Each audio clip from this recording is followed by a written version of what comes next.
565 వరకు princely states ఉండేటి. అంటే British వాళ్ళు ఈ దేశంలో పరిపాలన ప్రారంభించిన తర్వాత ఒక్కొక్క ప్రాంతాన్ని వాళ్ళ ఆధీనంలోకి తెచ్చుకునే క్రమంలో కొంతమందితో యుద్ధాలు చేయాల్సొచ్చింది టిప్పు సుల్తాన్ లాంటి వాళ్ళతో. కొంతమందితో యుద్ధాలు అవసరం లేకుండా సామరస్యపూర్వకంగా కలిసి పరిపాలనలో భాగం పంచుకునే విధంగా చేయడం జరిగింది. వాటినే మనం సంస్థానాలు అన్నాం. ప్రిన్స్లీ స్టేట్స్ అంటే రాజు యాజమాన్యంలో ఉండే ఆ ప్రాంతాన్ని సంస్థానము అన్నారు. ఆ సంస్థానాన్ని మనం ప్రిన్స్లీ స్టేట్స్ అని ఇంగ్లీష్లో. అయితే ఈ ప్రిన్స్లీ స్టేట్స్ ఒక 565 ఉండేటివి. ఈ 565లో రాష్ట్ర పునర్విభజన కంటే ముందు స్వాతంత్రం వచ్చిన సందర్భంగా ఆగస్టు 15, 1947 కంటే ముందే ఈ దేశాన్ని 2 దేశాలుగా విభజించారు. ఒకటి పాకిస్తాన్, రెండవది భారతదేశం. ఈ విభజన క్రమంలో ఒక నిర్ణయాధికార హక్కు ఈ ప్రిన్స్లీ స్టేట్స్ ఎట్లుండాలి, వీరు భారతదేశంలో ఉండాలా లేదా పాకిస్తాన్లో చేరాలా లేదా బ్రిటిష్ వాళ్ళతో ఎట్లాంటి ఒప్పందం అయితే ఉన్నదో భారత ప్రభుత్వంతో కానీ పాకిస్తాన్ ప్రభుత్వంతో కానీ అట్లాంటి ఒప్పందాలు చేసుకుంటూ వాళ్ళు స్వతంత్రంగా ఉండాలి. ఈ ఒప్పందాలలో ప్రధానంగా అంతకుముందు ప్రిన్స్లీ స్టేట్స్తో ఎట్లుండేదంటే ప్రిన్స్లీ స్టేట్స్ బ్రిటిష్ వారి సైన్యాన్ని పోషించడానికి వారి రక్షణ కోసం బ్రిటిష్ వారు ప్రయత్నం చేస్తారు కాబట్టి ఆ సైన్య పోషణకు కొంత ప్రతి సంవత్సరం వాళ్ళు పన్ను చెల్లించాల్సి ఉండేది. దానివల్ల ఆ రక్షణ బాధ్యతలన్నీ బ్రిటిష్ వాళ్ళ ఆధీనంలో ఉండేటివి. తర్వాత ఈ రహదారులు కావచ్చు, తర్వాత కొన్ని రకాల కస్టమ్స్ ఇట్లాంటి వ్యవహారాలలో కానీ విదేశీ వ్యవహారాలు కానీ ప్రధానంగా రక్షణ, విదేశీ వ్యవహారాలు, కమ్యూనికేషన్స్ ఇవి ఈ ప్రిన్స్లీ స్టేట్స్కి వాటి మీద స్వేచ్ఛ లేదు. వాటిని బ్రిటిష్ తమ ఆధీనంలో పెట్టుకొని ఈ ప్రిన్స్లీ స్టేట్స్కి పరిమిత స్వేచ్ఛను వారు ఇచ్చారు. ఈ సంస్థానాలన్నింటిలో కూడా అతిపెద్ద సంస్థానం హైదరాబాద్, నిజాం రాజ్యం అంటాం మనం. ఇది 16 జిల్లాలతో ఉండేది. 5 సుభాలు అంతకుముందు ఉండేటివి. ఈ 16 జిల్లాలు ఏవైతే ఉన్నాయో 3 భాషలు మాట్లాడే వాళ్ళతో కలిసి ఉండేది. మరాఠవాడ ప్రాంతంలో మరాఠీ మాట్లాడతారు, అవి 5 జిల్లాలు ఉండేటివి. ఉత్తర కర్ణాటకలో కన్నడ మాట్లాడతారు, 3 జిల్లాలు.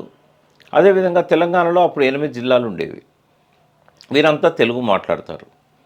అయితే భాషా ప్రాతిపదికన రాష్ట్రాలు ఏర్పాటు చేయాలనే ఆలోచన మొట్టమొదటిసారి ఆంధ్ర ఉద్యమం ద్వారా వచ్చింది. ఆంధ్ర ప్రాంతం మద్రాసులో ఉండేది, అది ప్రిన్స్లీ స్టేట్ కాదు. మద్రాస్ అనేది ప్రావిన్స్. అంటే ఈ ప్రిన్స్లీ స్టేట్స్ కాకుండా మిగిలిన భారతదేశాన్ని అంతా కూడా బ్రిటిష్ వాళ్ళు ప్రావిన్సెస్గా విభజించారు. ఆ ప్రావిన్సెస్లో మద్రాస్ ప్రావిన్సెస్ ఒకటి ఉండేది.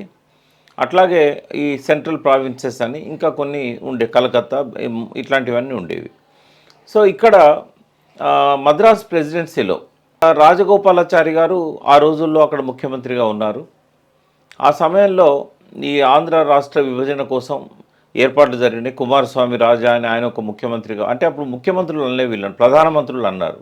ఎందుకంటే ప్రావిన్సెస్లో పరిపాలన అనేది ప్రధానమంత్రి చేసేవాడు, అది ప్రత్యేక ప్రావిన్స్గా ఉండేది. సో దేశం మొత్తానికి ప్రధానమంత్రి అనేవాడు ఉండకపోయేది. ఈ వైస్ రాయ్స్ అనే పేరుతోని ఇట్లా బ్రిటిష్ వారి వ్యవస్థ ఉండేది. బ్రిటిష్ ఆధీనంలో ఉన్న భారతదేశానికి ఎవరు రాణి అంటే ఎలిజబెత్ రాణి, రాజు, బ్రిటిష్ రాజు. కాబట్టి వీళ్ళందరినీ ప్రధానమంత్రులు అన్నారు. అయితే మద్రాస్ ప్రావిన్స్లో మొట్టమొదటిసారి ఈ అరవ వాళ్ళతో మేము ఉండము, తమిళ వాళ్ళతో మేము ఉండమని చెప్పి మొట్టమొదటిసారి గుంటూరు జిల్లాలో 1911లో ఈ ఉద్యమం ప్రారంభమైంది. 1911, 12 ఆ ప్రాంతంలో అక్కడ సభలు పెట్టుకొని ఆంధ్ర మహాసభలు, వాటి పేరు ఆంధ్ర మహాసభలు.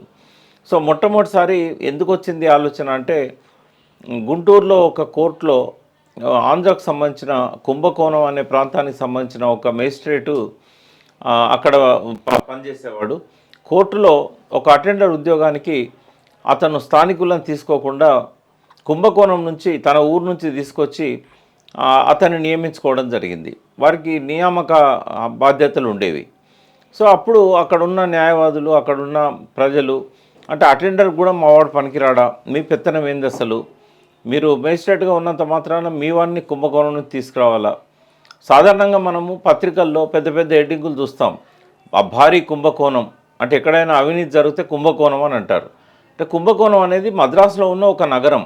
ఎందుకు వచ్చింది కుంభకోణం అంటే అవినీతి కుంభకోణానికి ఎందుకు లింక్ పెట్టారంటే ఈ గుంటూరులో కోర్టులో జరిగిన ఈ అవినీతి కుంభకోణానికి సంబంధించిన మేజిస్ట్రేట్ చేశాడు, కుంభకోణానికి సంబంధించిన ఒక వ్యక్తిని తీసుకొచ్చి ఇక్కడ అటెండర్గా పెట్టాడు. కాబట్టి కుంభకోణం అనేది అవినీతికి పర్యాయపదంగా మారిపోయింది.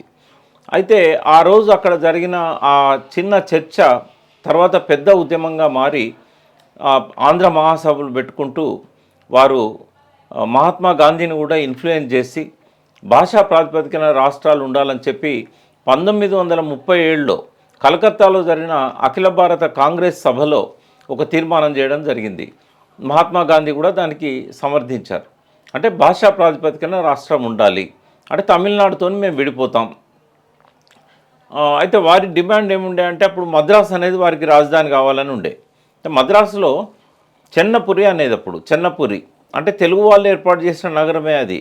అయితే ఎక్కువ భాగం తెలుగు వాళ్ళే ఉండేవారు. కానీ రాను రాను క్రమంగా చుట్టూ తమిళనాడు ప్రాంతం ఉండడం వల్ల, తమిళ భాష మాట్లాడే వాళ్ళు ఎక్కువగా ఉండడం వల్ల రాను రాను తెలుగు వాళ్ళు మైనారిటీలో పడిపోయారు. సో ఇప్పటికీ కూడా 40% తెలుగు వాళ్ళు మద్రాసు నగరంలో ఉంటారు. సో మాకు మద్రాసు కావాలి, మద్రాసుతో కూడిన ఆంధ్ర రాష్ట్రం కావాలి అని. సరే వాళ్ళ మధ్య కొన్ని విభజనలు వచ్చాయి. రాయలసీమ వాళ్ళు మేము ఆంధ్ర వాళ్ళతో ఉండం, మేము మద్రాసుతోనే ఉంటామన్నారు. అంటే భాషా ప్రాతిపదికన రాష్ట్రం ఏర్పాటు చేసినప్పుడు రాయలసీమ జిల్లాల్లో తెలుగు మాట్లాడతారు కాబట్టి మీరెందుకు ఆంధ్రతో ఉండమంటున్నారు, మీరు మద్రాసుతో ఎందుకు ఉందాం అనుకుంటున్నారు, మద్రాసు తమిళం కదా అంటే అప్పుడున్న శాసనసభ్యులు వారంతా చెప్పింది ఏంటంటే ప్రధానంగా అప్పుడు నీలం సంజీవ్ రెడ్డి ముఖ్య బాధ్యత వహించాడు ఆ ప్రాంతం నుంచి. ఆంధ్ర విశ్వవిద్యాలయాన్ని ఏర్పాటు చేసినప్పుడు బ్రిటిష్ వాళ్ళు అది మాకు అందకుండా విశాఖపట్నానికి తరలించారు. ఒకవేళ విజయవాడలోనో గుంటూరులోనో పెట్టుకుంటే రాయలసీమ వాసులకు దగ్గరగా ఉండేది. ముందు అనంతపురం కర్నూలు అని అనుకున్నారు, కానీ దాన్ని తీసుకెళ్ళి విశాఖపట్నంలో పెట్టారు, మాకు అందుబాటులో ఉండకుండా చేశారు. అంటే ఇట్లా మొదలైన ఈ అనుమానాలు, ఈ అపోహలు అసలు మేము ఆంధ్రతోనే ఉండము అనే స్థాయికి పోయింది. అప్పుడు మద్రాసులో దేశోద్ధారక నాగేశ్వరరావు గారి పంతులు ఇంట్లో అప్పుడు ఒక సమావేశాన్ని ఏర్పాటు చేసి శ్రీభాగ్ ఒప్పందం అనేది ఒకటి వారి మధ్య చేయడం జరిగింది. ఆంధ్ర రాయలసీమ ప్రజల మధ్య అంటే ముఖ్యంగా ఆ ప్రాంతానికి ప్రాతినిధ్యం వహిస్తున్న నాయకులు ప్రజాప్రతినిధులను సమన్వయం చేయడానికి ఒక అంగీకారాన్ని తీసుకురావడానికి శ్రీభాగ్ ఒప్పందం అనేది జరిగింది. ఆ శ్రీభాగ్ ఒప్పందం 1937లో జరిగిన తర్వాత అప్పుడే ఈ భాషా ప్రాతిపదికన రాష్ట్రాలు ఏర్పాటు చేయాలనే దానికి ఒక మంచి ప్రాధాన్యత ఏర్పడడం జరిగింది. అంతకంటే ముందు కూడా సైమన్ కమిషన్ వచ్చినప్పుడు వీరు భాషా ప్రాతిపదికన రాష్ట్రాలు ఏర్పాటు చేయాలని చెప్పి నివేదిక కూడా ఇచ్చారు. సో ఎప్పుడైతే శ్రీభాగ్ ఒప్పందం జరిగిందో కలకత్తా కాంగ్రెస్ కూడా దానికి ఆమోద ముద్ర వేసింది. సో రాయలసీమ ఆంధ్ర ప్రజల మధ్య ఒక అండర్స్టాండింగ్ వచ్చింది. వచ్చిన తర్వాత మళ్ళీ 1947 స్వాతంత్రం వచ్చిన తర్వాత అప్పుడు 1947 ఆగస్టు 15 తర్వాత కేవలం ఒక 1 ఇయర్కి దాదాపుగా 17/6/1948 అప్పుడు నెహ్రూ గారు తార్ కమిషన్ నియమించారు. స్వాతంత్రం వచ్చిన తర్వాత నెహ్రూ ప్రధానమంత్రి అయ్యాడు. ప్రధానమంత్రి అయిన తర్వాత ఇది భాషా ప్రాతిపదికన రాష్ట్రాలు ఏర్పాటు చేయాలనే ఒక డిమాండ్ సౌత్ నుంచి వస్తున్నది. ప్రధానంగా తమిళనాడు, కర్ణాటక, కేరళ, తెలుగు, ఆంధ్ర ఈ 4 ప్రాంతాలలో భాషా ప్రాతిపదికన మా రాష్ట్రాలను ఏర్పాటు చేయాలనే ఒక డిమాండ్ అనేది వస్తున్నది. అంతకంటే ముందే 1938 అంటే మార్చి 30, 1938 మద్రాస్ శాసనసభలో ఒక తీర్మానం కూడా చేశారు. మద్రాస్ శాసనసభలో ఈ 4 ప్రాంతాలకు సంబంధించిన ప్రజాప్రతినిధులు ఉండేవారు. తమిళం మాట్లాడే ప్రాంతాలు ఉన్నాయి, కొన్ని కేరళ ప్రాంతాలు కూడా మద్రాసులో ఉండేది, అట్లనే కన్నడ మాట్లాడే ప్రాంతాలు కూడా మద్రాస్ ప్రెసిడెన్సీలో ఉండేది. మద్రాస్ శాసనసభ మొట్టమొదటిసారి 1938 మార్చి 30న భాషా ప్రయుక్త రాష్ట్రాలకు మద్దతు ఇస్తూ ఒక తీర్మానాన్ని ఆమోదించింది. అయితే ఈ తీర్మానాన్ని తర్వాత 1948లో నెహ్రూ సమీక్షించడం కోసం తార్ కమిషన్ని ఏర్పాటు చేశారు. ఈ అలహాబాద్ హైకోర్టులో రిటైర్డ్ జడ్జిగా తార్ ఉండేవాడు. ఆయనతో పాటుగా డాక్టర్ పన్నాలాల్, జగత్ నారాయణ్ ఈ ముగ్గురు కూడా ఈ తార్ కమిషన్లో సభ్యులు. సో ఈ కమిషను 17/6/1948 ఏర్పాటు చేస్తే కేవలం ఆ 4-5 నెలల్లోనే వారు అన్ని ప్రాంతాలను పర్యటించి 13/12/1948 థార్ కమిషన్ నివేదిక ఇచ్చింది. ఆ నివేదికలో వాళ్ళు స్పష్టంగా చెప్పింది ఏంటంటే ఈ 565 ప్రిన్సిలీ స్టేట్స్ ఏవైతే ఉన్నాయో అనేక భిన్న భాషలు భిన్న సంస్కృతులు కూడినవి ఉన్నాయి. అవి అంటే ఒకే భాష మాట్లాడినంత మాత్రాన వాటన్నిటినీ ఆ భాషా ప్రాతిపదికన రాష్ట్రాలలో కలపలేము. కాబట్టి భారతదేశంలో ఉన్న ఆనాటి పరిస్థితులను దృష్టిలో పెట్టుకొని భాషా ప్రయుక్త రాష్ట్రాల ఏర్పాటు అనేది కుదరదు అని చెప్పి థార్ కమిషన్ స్పష్టంగా చెప్పింది. అంటే మద్రాసు అసెంబ్లీ చేసిన ఆ తీర్మానాన్ని థార్ కమిషన్ ఎప్పుడైతే తిరస్కరించిందో భాషా ప్రాతిపదికన రాష్ట్రాలు ఏర్పాటు చేయడం కుదరదని ఆంధ్రలో మళ్ళీ ఉద్యమం మొదలైంది. ప్రధానంగా మద్రాసు నుంచి మేము విడిపోవాలి, తమిళ వాళ్ళతో మేము ఉండము, మా రాష్ట్రాన్ని మాకు ఏర్పాటు చేయండి అని చెప్పి. సో అప్పుడు భోగిరాజు పట్టాభి సీతారామయ్య గారు, పట్టాభి అని అంటారు, అతను ఆంధ్ర ప్రాంతానికి సంబంధించిన నాయకుడు. అఖిల భారత స్థాయిలో ఆయనకు నెహ్రూతో కానీ గాంధీతో కానీ మంచి సంబంధాలు ఉండేది. సో 1937లో ఆయన అఖిల భారత కాంగ్రెస్ అధ్యక్షునిగా కూడా పనిచేశారు. సో భోగిరాజు పట్టాభి సీతారామయ్య గారు ఏం చేశారంటే నెహ్రూ మీద బాగా ఒత్తిడి తెచ్చి ఈ థార్ కమిషన్ నివేదిక ఇచ్చినాక 4 రోజులకే జైపూర్లో 55వ కాంగ్రెస్ జాతీయ సదస్సులో మరొక కమిటీని నియమించాలని చెప్పి ఆనాటి కాంగ్రెస్ నిర్ణయించింది. ఇది కాంగ్రెస్ కమిటీ. ఆ కాంగ్రెస్ కమిటీలో జవహర్లాల్ నెహ్రూ, వల్లభాయ్ పటేల్, పట్టాభి సీతారామయ్య ఈ ముగ్గురు కూడా దేశంలో చాలా ముఖ్యమైన వ్యక్తులే. ఆంధ్ర సమస్య ప్రధానంగా వచ్చింది కాబట్టి పట్టాభి సీతారామయ్య గారిని అందులో పెట్టడం జరిగింది. దీన్ని జేవీపీ కమిటీ అంటారు. జే అంటే జవహర్లాల్ నెహ్రూ, వి అంటే వల్లభాయ్ పటేల్, పి అంటే పట్టాభి, జేవీపీ కమిటీ. సార్, దేశానికి స్వతంత్రం వచ్చిన తర్వాత రాష్ట్రాల పునర్విభజన కోసమై థార్ కమిషన్ వచ్చిన తర్వాత జేబీపీ కమిటీ ఏర్పాటు చేసిండ్రు. ఒకే అంశంపైన 2 కమిటీలు ఎందుకు ఏర్పాటు చేయవలసి వచ్చింది?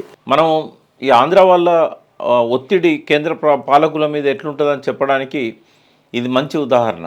ఎందుకంటే ఒక రిటైర్డ్ జడ్జితోని థార్ కమిషన్ ముఖ్యమైన వ్యక్తులతో ఏర్పాటు చేసి దేశవ్యాప్తంగా పరిస్థితులను సమీక్షించి ఒక అధికారిక నివేదికను ప్రభుత్వము నియమించిన కమిటీ ఇచ్చిన తర్వాత మళ్ళీ వాళ్ళ మీద ఒత్తిడి చేసి కేవలం 4-5 రోజుల్లోనే థార్ కమిషన్ ఇచ్చిన నివేదికను తుంగలో దొక్కి చెత్తబుట్ట దాఖలు చేసి పట్టాభి సీతారామయ్య గారు మళ్ళీ జేవీపీ కమిటీ ఏర్పాటు చేయడానికి కారణమై ఆ కమిటీలో తాను కూడా ఒక ముఖ్యమైన సభ్యుడిగా ఉండడం జరిగింది. అంటే నెహ్రూ మీద వాళ్ళ ఒత్తిడికి ఇది ఒక మొదటి ఉదాహరణగా మనం చెప్పవచ్చు. ఆ తర్వాత ఈ కమిటీ ఏప్రిల్ 5, 1949 ఆంధ్ర రాష్ట్రాన్ని ఏర్పాటు చేయాలి అని ఒక నివేదిక ఇచ్చింది. అయితే ఇక్కడ మాత్రం పట్టాభిది నడవలేదు. ఆ నివేదికలో వల్లభాయ్ పటేల్, నెహ్రూ ఉన్నారు కాబట్టి మద్రాసును మీకు ఇవ్వడానికి కుదరదు, మద్రాసు మినహా ఆంధ్ర రాష్ట్రాన్ని ఏర్పాటు చేసుకుంటే ఎటువంటి అభ్యంతరం లేదు అని చెప్పి జేవీపీ కమిటీ నివేదిక ఇచ్చింది. ఈ నివేదికను కాంగ్రెస్ కార్యవర్గం పరిశీలించి అప్పుడు రాజ్యాంగ పరిషత్తు చర్చలు జరుగుతూ ఉన్నాయి. అంబేద్కర్ గారి సారథ్యంలో రాజ్యాంగ పరిషత్ అనేది ఏదైతే ఉన్నదో అప్పుడున్న అత్యున్నత బాడీ, ప్రభుత్వంలో ఉన్న పెద్దలందరూ కూడా ఈ రాజ్యాంగ పరిషత్తులో ఉన్నారు. సో రాజ్యాంగ పరిషత్తుకు కాంగ్రెస్ పార్టీ పక్షాన మద్రాసు మినహా ఆంధ్ర రాష్ట్రం ఏర్పాటు చేయడానికి ఎటువంటి అభ్యంతరం లేదు అని చెప్పి జేవీపీ కమిటీ అనేది నివేదికనిచ్చింది. వచ్చిన తర్వాత రాయలసీమకు సంబంధించిన ప్రముఖ నాయకుడు నీలం సంజీవరెడ్డి గారు, ఆ తర్వాత ఆయన భారత రాష్ట్రపతిగా కూడా పనిచేశాడు. సో ఆంధ్రప్రదేశ్ ఏర్పడ్డ తర్వాత మొదటి ముఖ్యమంత్రి కూడా ఆయనే. అంతకుముందు ఆంధ్ర రాష్ట్రంలో ఉప ముఖ్యమంత్రిగా కూడా ఆయనే పనిచేశాడు. సో నీలం సంజీవరెడ్డి గారు రాయలసీమ ప్రాంతానికి సంబంధించిన ఒక ప్రముఖమైన నాయకుడు. ఆయన ఏం పేచి పెట్టాడంటే జేవీపీ కమిటీ వచ్చిన తర్వాత శ్రీబాగ్ ఒప్పందం మేము ఏదైతే చేసుకున్నామో 1938లో శ్రీబాగ్ ఒప్పందం జరిగింది. ఈ శ్రీబాగ్ ఉడంబడికను రాజ్యాంగబద్ధం చేయాలి, రాజ్యాంగబద్ధం చేస్తేనే మా హక్కులు పరిరక్షించబడతాయి అని చెప్పి ఆయన ఒక పేచీ పెట్టి ఈ కొంతమంది ఇంట్లో కూర్చొని రాసుకున్న శ్రీబాగ్ ఉడంబడికకు ఎటువంటి విలువ లేదు అని చెప్పి కొంతమంది దాన్ని వ్యతిరేకించారు. అంటే అప్పుడు శ్రీబాగ్ ఒప్పందం అమలైతేనే రాయలసీమ హక్కులను మేము పరిరక్షించుకోగలుగుతామని చెప్పి రాయలసీమ నాయకులు, ఆంధ్ర నాయకులేమో కొంతమంది కూర్చొని ఒక ఇంట్లో రాసుకుంటే దానికి ఏం విలువ ఉంటుందని చెప్పి దాన్ని కొట్టివేయడం జరిగింది. అయితే ఈ కోస్తా రాయలసీమ మధ్య ఈ రకమైన వైషమ్యాలు కొనసాగుతూ ఉండగానే 1949 నవంబర్ 12న అంటే ఈ జేవీపీ కమిటీ నివేదిక ఇచ్చిన తర్వాత ఒక 6 నెలలకి మద్రాస్ ప్రెసిడెన్సీకి సంబంధించిన ముఖ్యమంత్రి పూసపాటి కుమారస్వామి రాజా అధ్యక్షతన అప్పుడున్న మంత్రులు అంటే ఆ మద్రాస్ ప్రెసిడెన్సీలో ఉన్న మంత్రులు సమావేశమై జేవీపీ నివేదికకు వారు సమ్మతి తెలిపారు.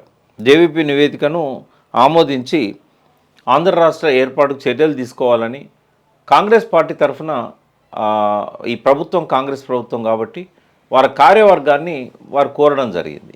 ఈ పూసపాటి కుమారస్వామి రాజు గారు ఎందుకంటే అక్కడ తమిళనాడును అంటే ప్రధానంగా మద్రాసు నగరాన్ని మినహాయించారు కాబట్టి మద్రాసులో అసెంబ్లీలో ఉన్న శాసనసభ్యులకు ఎటువంటి అభ్యంతరం ఉండదు. కానీ తెలుగు వాళ్ళు మాత్రం మద్రాసు కావాలంటున్నారు. అయితే ఆనాటి అసెంబ్లీలో మెజారిటీ సభ్యులు మద్రాసు తమిళనాడు ప్రాంతానికి సంబంధించిన వాళ్ళు, కేరళ కర్ణాటకలో ఉన్న కొన్ని ప్రాంతాలకు సంబంధించిన వాళ్ళు ఉండేవారు కాబట్టి జేవీపీ కమిటీని సమర్థించారు కుమారస్వామి రాజా గారు. ఇట్లా ఆ పరిణామాలన్నీ జరిగిన తర్వాత పొట్టి శ్రీరాములు గారు నిరాహార దీక్ష కూడా దాదాపుగా 55 రోజులు చేశాడు ఆయన. ఈ 1952 డిసెంబర్ 13న పొట్టి శ్రీరాములు గారి దీక్ష ముగిసింది. పత్రికలన్నీ కూడా ఆ రోజు శ్రీరాములు గారి ప్రాయోపవేశం అని చెప్పి పత్రికల్లో రాయడం జరిగింది. దాదాపు ఆయన నిరాహార దీక్ష మొదలుపెట్టింది అక్టోబర్ 19, 1952 మద్రాసులోని బల్సు సాంబమూర్తి అనే ఒక స్వాతంత్ర సమరయోధుని ఇంట్లో పొట్టి శ్రీరాములు గారు తన నిరాహార దీక్షను స్టార్ట్ చేశారు. ఆమరణ దీక్షది. భాషా ప్రయుక్త రాష్ట్రాల కోసమే పొట్టి శ్రీరాములు దీక్ష చేశారనేది ఒక చర్చ ఉంది. కానీ ఆ స్టేట్మెంట్కు ఆయన దీక్షకు సంబంధం లేని మరొక ఆర్గ్యుమెంట్ ఉంది. ఇందులో వాస్తవం ఏమిటి? ప్రధానంగా పొట్టి శ్రీరాములు గారు ఆమరణ దీక్ష చేసింది బయట ప్రచారంలో ఉన్నట్టుగా మద్రాసు నగరాన్ని ఆంధ్ర రాష్ట్రానికి ఇస్తూ రాజధానిగా చేస్తూ రాష్ట్రం ఏర్పాటు చేయాలి అంటే ఆంధ్ర రాష్ట్ర రాజధానిగా మద్రాసు ఉండాలి, మద్రాసు తెలుగు వాళ్ళదే కాబట్టి మద్రాసును మినహాయించినట్టయితే ఆ ఏర్పాటు చేయబోయే రాష్ట్రానికి ఎటువంటి విలువ లేదు అని చెప్పి పొట్టి శ్రీరాములు గారు నిరాహార దీక్ష చేసినట్టుగా చరిత్రలో ఒక ప్రచారం జరిగింది. ఇప్పటికీ కూడా కోస్తాంధ్ర ప్రాంతం వారు కానీ కొంతమంది రాయలసీమ ప్రాంతం వాళ్ళు కానీ దీన్నే నిజమని నమ్మించారు, చరిత్రను పూర్తిగా వక్రీకరించారు. వాస్తవానికి పొట్టి శ్రీరాములు గారు నిరాహార దీక్ష చేసింది తమిళనాడు వాళ్ళతో తెలుగు వాళ్ళతో కూర్చొని ఒక ఉడంబడిక చేసుకొని సామరస్యపూర్వకంగా విడిపోవాలి. ఆయన ఎన్నడూ కూడా మద్రాసు రాజధాని కావాలని పట్టుబట్టలేదు. కానీ ఈ 57 ఏళ్ల సమైక్య రాష్ట్రంలో ఈ పొట్టి శ్రీరాములు గారి పేరు వచ్చినప్పుడల్లా ఆయన మద్రాసు రాజధానిగా ఉన్న ఆంధ్ర రాష్ట్రం కోసమే ఆయన అసూలు బాశారు. ఎందుకంటే వాస్తవంగా ఆంధ్ర రాష్ట్ర ఏర్పాటును జేవీపీ కమిటీ ఆ రోజే చెప్పింది. ఒకసారి ఆంధ్ర రాష్ట్ర ఏర్పాటును జేవీపీ ఇచ్చిన తర్వాత మద్రాసులో కుమారస్వామి రాజా గారి ఆధ్వర్యంలో ఉన్న ప్రభుత్వం కూడా కాంగ్రెస్ వర్కింగ్ కమిటీకి ఆయన అధ్యక్షతన సమావేశమై ఒక తీర్మానం పంపిన తర్వాత ఆంధ్ర రాష్ట్ర ఏర్పాటుకు ఎటువంటి అడ్డంకులు లేకుండే. అప్పుడు వివాదం అంతా ఏంటంటే మాకు మద్రాసు రాజధాని కావాలి. దాన్ని ఎవరు ఏమన్నాడంటే మద్రాసు రాజధాని కాకుండా ఇంకా ఏ డిమాండ్ అయినా పెట్టండి నేను ఒప్పుకుంటాను అన్నాడు. ఆ సమయంలో మద్రాసులోనే బలసాంబమూర్తి గారింట్లో పొట్టి శ్రీరాములు గారు దీక్ష చేయడం వల్ల అప్పుడు ప్రకాశం పంతులు గారు బాగా పట్టుబట్టారు మద్రాసును మాకు రాజధానిగా ఉంచాలి అని. సో ఈ ప్రకాశం పంతులే దీన్నంతా వక్రీకరించాడు. ఆయన ఆనాటికి స్పోక్స్ పర్సన్గా రోజు కూడా ఆయన మానిటరింగ్ చేసేవాడు. పొట్టి శ్రీరాములు దీక్ష గురించి వచ్చి అనేకసార్లు కలిశాడు. చివరి చనిపోయే ముందు కూడా ఆయన కలిశాడు. ఆయన చెప్పింది ఏంటంటే మద్రాసు రాజధాని కావాలని చెప్పి పొట్టి శ్రీరాములు దీక్ష చేస్తున్నాడు అని. కానీ దీక్ష కూర్చునే ముందే పొట్టి శ్రీరాములు గారు ఒక కరపత్రం ముద్రించడం జరిగింది, తాను ఎందుకు దీక్ష కూర్చుంటున్నానని. అది ఆంధ్ర పత్రికలో కూడా దాన్ని ప్రింట్ చేయడం జరిగింది. అయితే అది ఎవరైతే పరిశీలిస్తారో వారికి స్పష్టంగా అర్థమవుతుంది పొట్టి శ్రీరాములు గారు మద్రాసు రాజధాని కావాలని పట్టుబట్టలేదు. నెహ్రూ చొరవ తీసుకొని, కేంద్ర ప్రభుత్వం చొరవ తీసుకొని తమిళనాడు వాళ్ళతో తెలుగు వాళ్ళతో కూర్చొని ఒక ఒడంబడికను, ఒక సామరస్యపూర్వకంగా విడిపోవాలి తప్ప మద్రాసే కావాలని చెప్పి పట్టుబట్టలేదు. ఆయన ఎన్నోసార్లు అన్నాడు, అట్లా పట్టుబట్టినంత మాత్రాన అది రాదు, మనము సామరస్యంగా ఒక అంగీకారానికి వస్తేనే ఎప్పటికైనా మన రెండు ప్రాంతాల మధ్యలో ఒక సయోధ్య ఉంటుంది అని చెప్పి పొట్టి శ్రీరాములు గారు అన్నారు. సో ఆయన మరణానంతరం కానీ, మరణానికి కొంచెం 2 రోజుల 3 రోజుల ముందు నుంచి కానీ ఆంధ్రపత్రికలో, ఆనాడున్న పత్రిక ఆంధ్రపత్రిక, ఆ పత్రికలో ఒక పెద్ద చర్చ జరిగింది. అప్పుడు కొన్ని వేరే పత్రికలు కూడా అప్పటికి వచ్చాయి, ఆంధ్రప్రభ, ఆంధ్రభూమి. అయితే ఈ పత్రికల్లో కూడా పొట్టి శ్రీరాములు గారు దీక్ష ఎందుకు చేశారనే దాని మీద ఒక పెద్ద చర్చ జరిగింది. కానీ చరిత్ర పరిశోధిస్తే మనకు అర్థమయ్యేది, వక్రీకరణకు గురైనట్టుగా ఆంధ్ర రాష్ట్రానికి మద్రాసు రాజధాని కావాలని మాత్రం పొట్టి శ్రీరాములు దీక్ష కూర్చోలేదు. సామరస్యంగా విడిపోవాలనేది మాత్రమే ఆయన కోరిక. కేంద్ర ప్రభుత్వం ఆ చొరవ తీసుకోవట్లేదు కాబట్టి చొరవ తీసుకోవాలని చెప్పి ఆయనే ఆ నిరాహార దీక్షను కొనసాగించారు. ఆయనే మరణించే పరిస్థితి కూడా వచ్చింది అంటే ఆనాడు కేంద్ర ప్రభుత్వానికి ఆయన ఆరోగ్యం పట్ల ఒక తప్పుడు సమాచారాన్ని ఇస్తూ వచ్చారు నాయకులు. కోస్తాంధ్ర నాయకులు ఆయన మరణాన్ని కోరుకున్నారనేది మనకు చరిత్ర ద్వారా తెలుస్తుంది. ఎందుకంటే ఆయన డిమాండ్ని కనుక కరెక్ట్గా నెహ్రూ గారి ముందు పెట్టి ఉంటే ఆ రకమైన పరిస్థితి రాకపోయేది, ఆయన ప్రాణాలతో ఉండేవారు. కానీ అట్లా కాకుండా ఆయనే మద్రాసు రాజధాని కావాలంటున్నారని ప్రకాశం పంతులు లాంటి వాళ్ళు, నెహ్రూకు సన్నిహితంగా ఉన్న వాళ్ళు ఆ రకంగా చెప్పడం వల్ల ఆ డిమాండ్ సాధ్యపడదనే ఉద్దేశంతో ఆయన దీక్షను విరమించడానికి ఎటువంటి ప్రయత్నం కూడా జరగలేదు. కేవలం పార్లమెంట్లో కొన్ని ప్రకటనలు చేశారు, మేము ఆంధ్ర రాష్ట్రాన్ని ఇస్తున్నాం కాబట్టి నిరాహార దీక్షను మానాలి అని చెప్పి ఒక ప్రకటన మాత్రం పార్లమెంటు సాక్షిగా జరిగింది. కానీ ఆయనకు ఆ విషయాన్ని కమ్యూనికేట్ చేయడం కానీ, ఆయన చెప్పిన విషయాన్ని నెహ్రూ కమ్యూనికేట్ చేయడం కానీ సరిగా జరగలేదు. అప్పుడున్న మధ్యవర్తి ప్రకాశం పంతులే. కాబట్టి ప్రకాశం పంతులు గారే చరిత్రలో ఈ తప్పిదానికి ఒక బాధ్యుడు అని చెప్పి మనం నిర్ణయానికి రాక తప్పదు. ఇది పొట్టి శ్రీరాములు గారికి సంబంధించిన విషయం. వారి మరణానంతరం చాలా పెద్ద ఎత్తున విధ్వంసం జరిగింది ఆంధ్ర ప్రాంతంలో, తమిళనాడు, మద్రాసులో.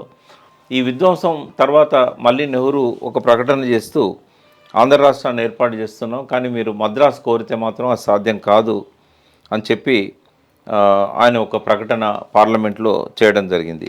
ఆయన ఆ ప్రకటనలో స్పష్టంగా చెప్పింది ఏంటంటే, మద్రాసు భవిష్యత్తు విషయమై సర్వజన సమ్మతమైన ఒడంబడికను సాధించడానికి తీవ్రమైన ప్రయత్నాలు జరగవలసి ఉన్నవి.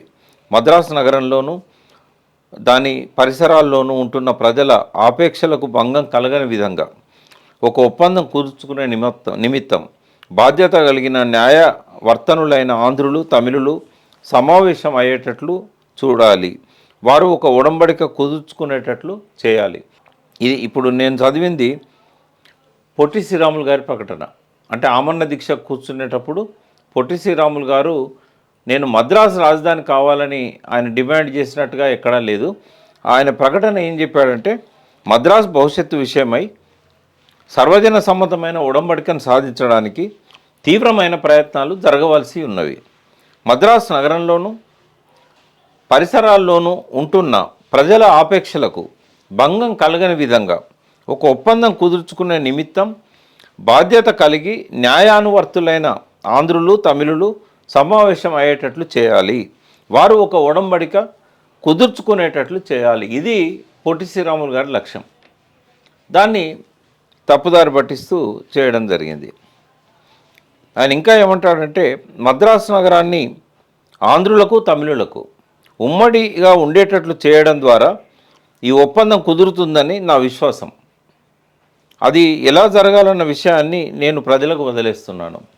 అంటే ఇక్కడ ఇంకా స్పష్టంగా చెప్పాడు పొట్టి శ్రీరాములు, ఇది ఆంధ్రులకు, తమిళులకు ఇద్దరికి కూడా ఉమ్మడి రాజధానిగా ఉంటే బాగుంటుందని నా విశ్వాసం, నా నమ్మకం. ఆ నిర్ణయాన్ని ప్రజలకే వదిలేస్తున్నాను, వారు ఎలాంటి నిర్ణయాన్ని తీసుకుంటారనేది. అంటే మద్రాసు కావాలని ఆయన పట్టుబట్టినట్టుగా జరిగిందంతా కూడా దుష్ప్రచారం అనేది ఇక్కడ అర్థమవుతున్నది. పొట్టి శ్రీరాములు దీక్ష మీద ఆంధ్రపత్రిక ఒక సంపాదకీయం రాసింది. ఆ సంపాదకీయంలో శ్రీరాములు గారు ఈ ప్రకటనలో మద్రాస్ చీఫ్ కమిషనర్ రాష్ట్రంగా లేదా మద్రాసు రాజధానిగానే ఆంధ్ర రాష్ట్రం ఏర్పడాలని ఎక్కడా కోరలేదు. ఇది ఆంధ్రపత్రిక సంపాదకీయం. అంటే మద్రాసు చీఫ్ కమిషనర్ రాష్ట్రంగా ఉండాలని కానీ, లేదా మద్రాసు రాజధానిగానే ఆంధ్ర రాష్ట్రం ఏర్పడాలని కానీ ఎక్కడ కూడా పొట్టి శ్రీరాములు కోరలేదు. మద్రాసు సమస్యపై ఆంధ్రులకు తమిళులకు ఒప్పందం కుదరకపోవడమే రాష్ట్ర నిర్మాణానికి ప్రధాన ప్రతిబంధకంగా ఉందని పండిట్ నెహ్రూ పేర్కొన్నారు. అంటే పొట్టి శ్రీరాములు దీక్ష అప్పుడు నెహ్రూ చేసిన ప్రకటనలో మద్రాసు భవిష్యత్తు తెలుగు వాళ్లకు తమిళులకు ఉమ్మడి రాజధానిగా ఉండాలా, లేక తమిళులకు రాజధానిగా ఉండాలా, లేదా ఆంధ్ర రాష్ట్రానికి రాజధానిగా ఉండాలా, దీని మీద ఒక అంగీకారానికి రావాల్సి ఉన్నది. అది తేలినంత వరకు ఆంధ్ర రాష్ట్రం అనేది ఏర్పడదు. ఆంధ్ర రాష్ట్ర ఏర్పాటుకి ఇది ప్రతిబంధకంగా ఉంది, ఈ రాజధాని సమస్య తేలాలి అని చెప్పి నెహ్రూ ఈ రెండు ప్రాంతాల ప్రజలకు వదిలేశాడు, నాయకులకు వదిలేశాడు. ఆంధ్ర రాష్ట్రం ఏర్పాటు చేయాలని ఉన్నా కూడా ఈ రాష్ట్ర రాజధాని అనేది ఒక ప్రతిబంధకంగా ఉంది కాబట్టి మేము ఏర్పాటు చేయలేకపోతున్నాం. అయితే ఆంధ్రపత్రిక తన సంపాదకీయంలో ఇంకా వారు ఏం రాశారంటే, నెహ్రూ ఈ రకంగా చెప్పిన తర్వాత ఆ ఒప్పందాన్ని సాధించేందుకు ప్రయత్నం జరగాలనే లక్ష్యంతోనే పొట్టి శ్రీరాములు గారు దీక్ష కూర్చున్నారు.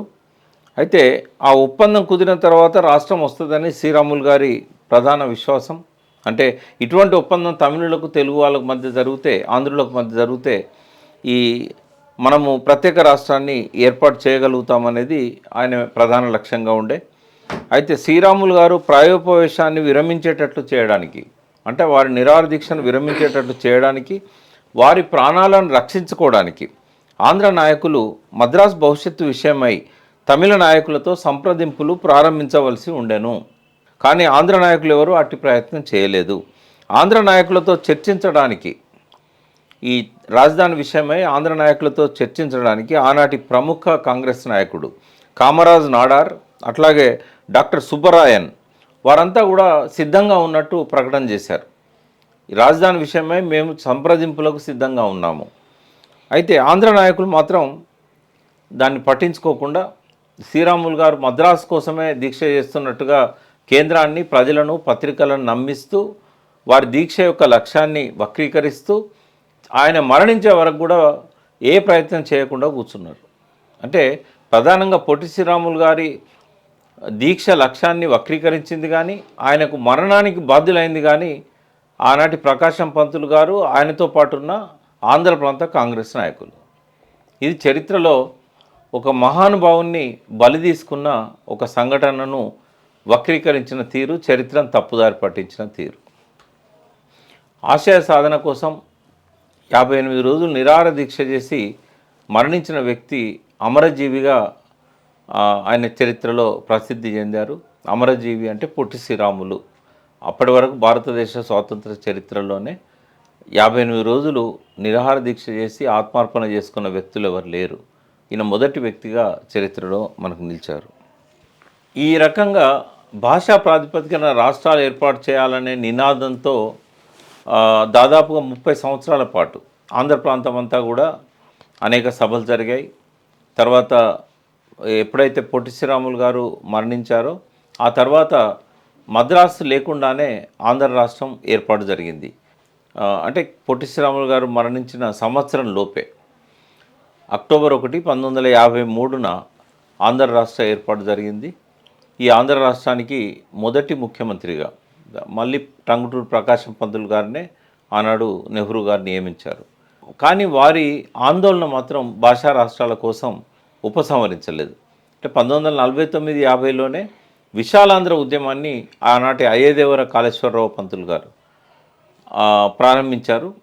దానికి విపరీతమైన మద్దతు తెలుగు ప్రాంతాలలో ఉన్న కవులు, ప్రధానంగా సిపిఐ పార్టీ, వీరంతా కూడా భాషా ప్రాతిపదికన రాష్ట్రం ఏర్పాటు చేయాలి, తెలుగు భాష మాట్లాడే తెలంగాణ ప్రాంతాన్ని, ఆంధ్ర రాష్ట్రాన్ని కలిపి ఒక భాషా ప్రాతిపదికన రాష్ట్రంగా ఏర్పాటు చేయాలనేది విశాలాంధ్ర ఉద్యమ లక్ష్యం. ఇది 1949 నుంచి మొదలై 1956 నవంబర్ 1న రాష్ట్రం ఏర్పాటు చేసేంత వరకు కూడా ఈ విశాలాంధ్ర ఉద్యమం ఒకసారి ఉధృతంగా, ఒకసారి సమావేశాలకే పరిమితమై ఇట్లా జరిగింది.